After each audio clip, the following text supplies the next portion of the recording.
Hello, and thank you for joining us today. I'm Sam, owner of UtahGunExchange.com, and I'm here with Greg Hughes, the Republican candidate for the Utah governor's race here in Utah in a hotly contested neck-for-neck race for the governor's nominee on the Republican ticket.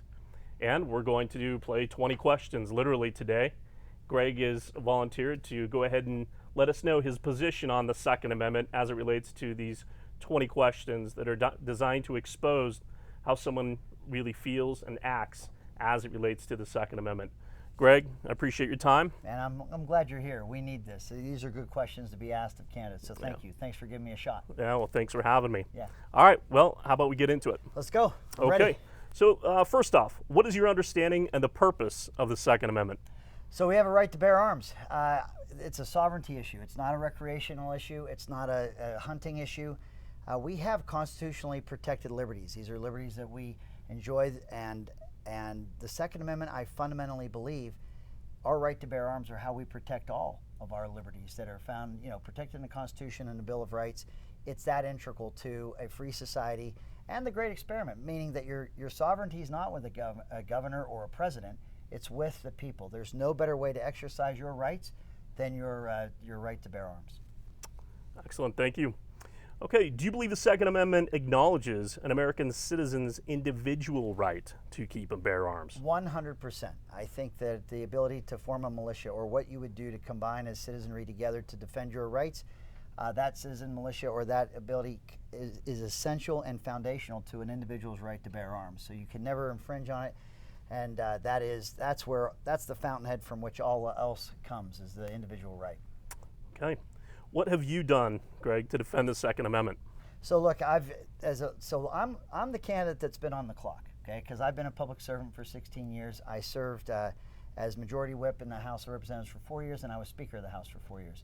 In my time, I supported bills that protected our Second Amendment rights. In 2013, I voted for the constitutional carry bill. It passed the House. It passed the Senate. Went to the governor's desk. He vetoed it. Governor Herbert vetoed that bill. I voted to override that veto, but we didn't have 2/3. It has been a chilling effect to get constitutional carry passed in the state of Utah when you have a governor who promises to veto that bill if it lands on their desk. Some that would actually vote for it feel that it's burned political capital, which is not right, by the way, but some feel that way because he's promising a veto if it ever gets to his desk. As governor, not only will I sign constitutional carry into law, I'll work with the legislature to make sure that we get it passed, and so that I have it to actually sign. Okay. What will you do to defend the Second Amendment beyond what you've already stated? So one of the hooks that people, the anti-gun lobby tries to use to get people emotionally to agree with them is they say, would you like crazy people to buy guns, own guns, use guns? And you go, well, there's like movies about things like this. Like, that's scary. We don't want that to happen. Those are red flag laws. Go read the fine print. That fine print doesn't have any due process. It would take your right to bear arms away from you first. Ask questions later, if they even ask questions. So red flag laws are meant to create an emotional appeal, but they absolutely are meant to infringe on our right to bear arms, and we can't have it. I've never seen one of those even bills that pass muster with me. I oppose red flag laws. And so that's what we can do more of to protect our right to bear arms. Okay. So do you support gun-free zones, either public or private? No, these sanctuary, whether it's immigration or whether it's our right to bear arms, it is contrived to imagine that federally or within a state, a county, whatever jurisdiction we're talking about, that our constitutionally protected rights don't apply. They always apply. There's no government that can take them from us, even though we're living in some surreal times right now where we're seeing some of this happen on a broader front. The only way these sanctuaries or gun-free zones exist is if you have weak leaders who ignore our Constitution and allow for such fiction to go on and uninterrupted. As governor, it doesn't exist. The Constitution applies every single day, including in a crisis, or maybe even especially in a crisis like a virus or whatever we're in. That is just foundational. In fact, I got to tell you, I'm a little surprised this is a campaign position, that the Constitution and our Bill of Rights actually apply to all citizens of this country and state. But I do. I feel like it's something that has to be stated very firmly, and so here I am. Well, that's why we're asking it. Yeah. Okay, will you ever support any bans or limitations on firearm accessories, including bump fire stocks, performance trigger replacements, or trigger enhancements? No, and I'll tell you why. And look, here's the issue we have. You've got a lot of people that don't have any experience with guns. They don't shoot. It's not something that they're familiar with, and they all drill down onto this bump stock. They try to find something they can ban, or the ammunition, or whatever it be. Here's the reality. What would you say? You would know better than I do. What do we got? More than 300 million guns in our country? More than that. Okay, so let's just north of 300 million guns. It is an absolute fact of life that nothing by way of legislation in Congress or your state, you can draw all these pretty laws, you can draw them up, you can say what you want to ban or what you don't. You will never take the guns of citizens of this country away from us. You will never be able to do it. So these laws might feel good. They might answer a liberal constituency's litmus test. There is no coming back from this, and thankfully so. I think, again, that's why our constitutionally protected liberties will stand strong, even in the toughest times, is because of our right to bear arms.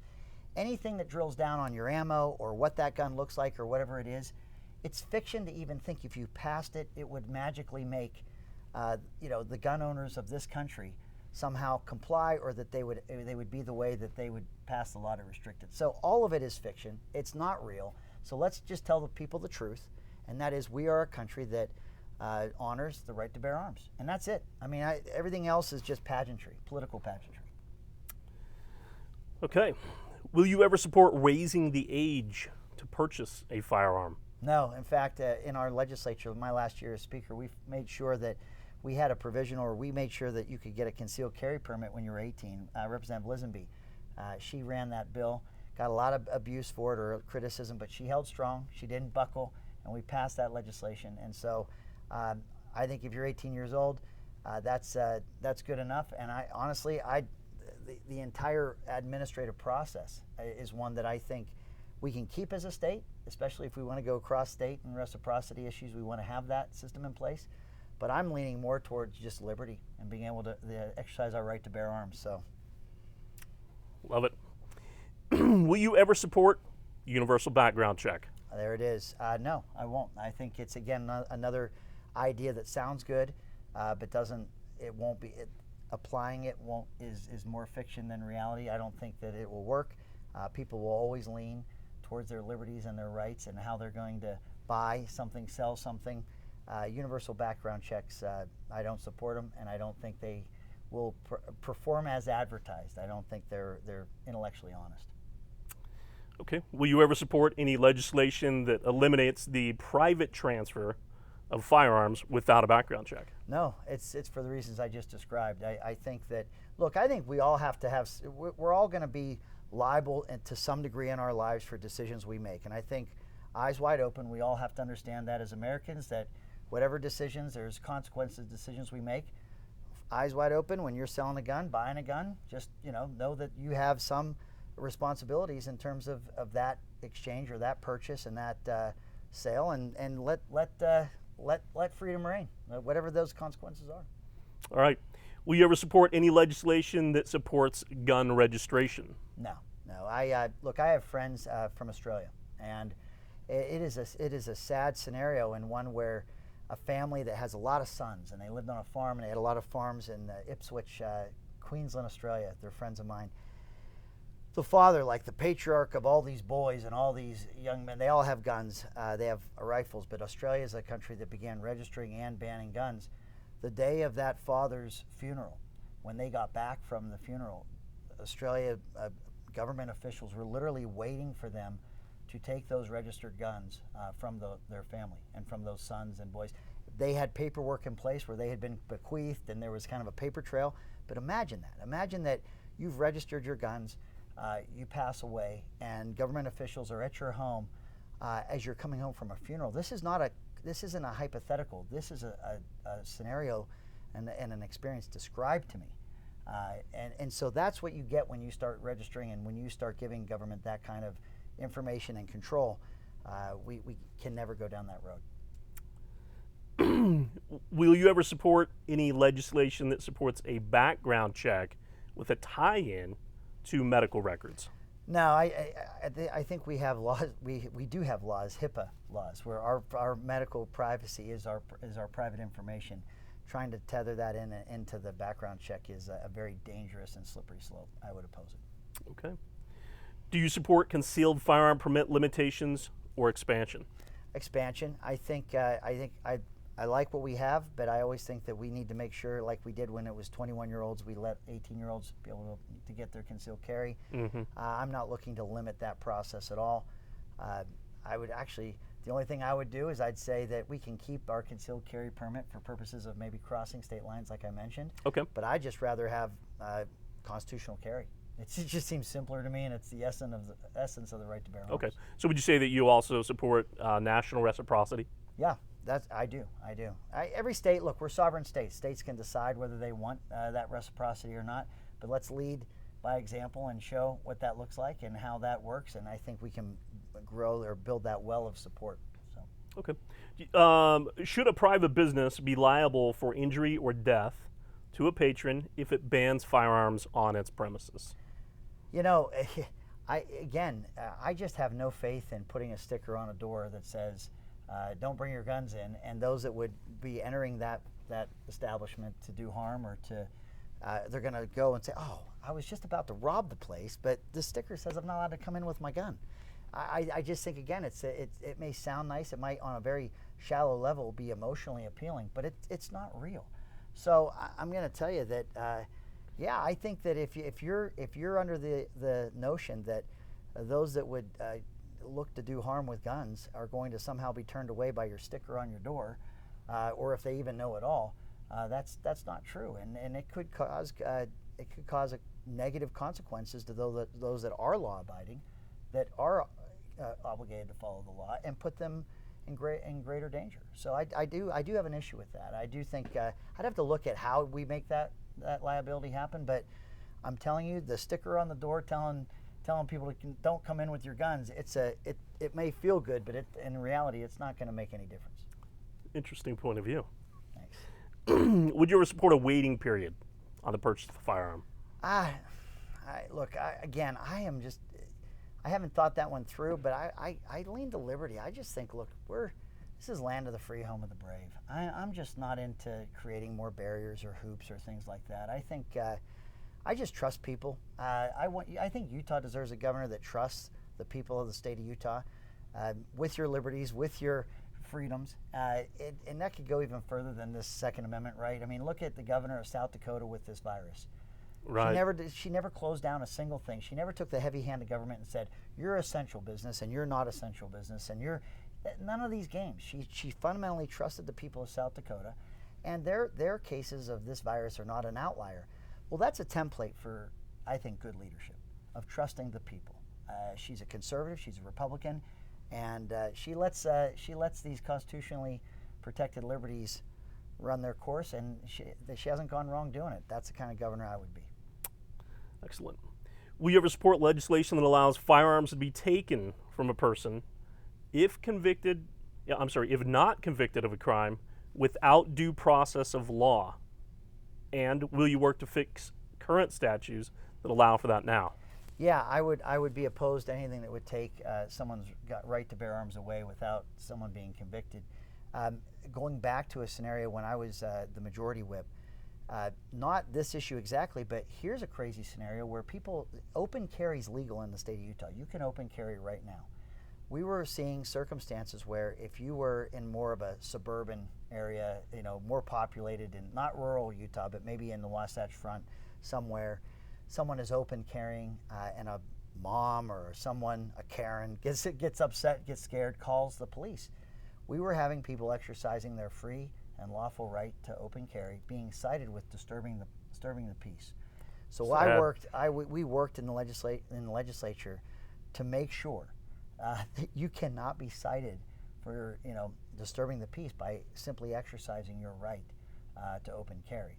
And so again, some of these slippery slopes of where they would want to, where government would want to intervene, we have to be really, really careful, because when those situations come up, I was surprised that anyone with a straight face would try to do something like that, but it was happening. And so we put some. We got that statute, and we put a statute in place that's pretty prescriptive that doesn't allow for that to happen, and so that's kind of the watchtower that we need a governor and a legislature to kind of stand guard and watch for little creeping into our constitutional rights and trying to take them from us. Okay, the people want to know, I'm sure. Do you own firearms? I do. Now I'd like to own. I got friends that own a lot more than I do, but someone asked me the other day, "What's the one you like the most?" It's the Judge. You know that handgun. Oh yeah. Yeah, it's probably more of a novelty than anything else, but I do. That's my favorite one. Well, maybe you'll have to upgrade to a Smith & Wesson Governor soon. Yes, sir. I'm ready. Intend that pun.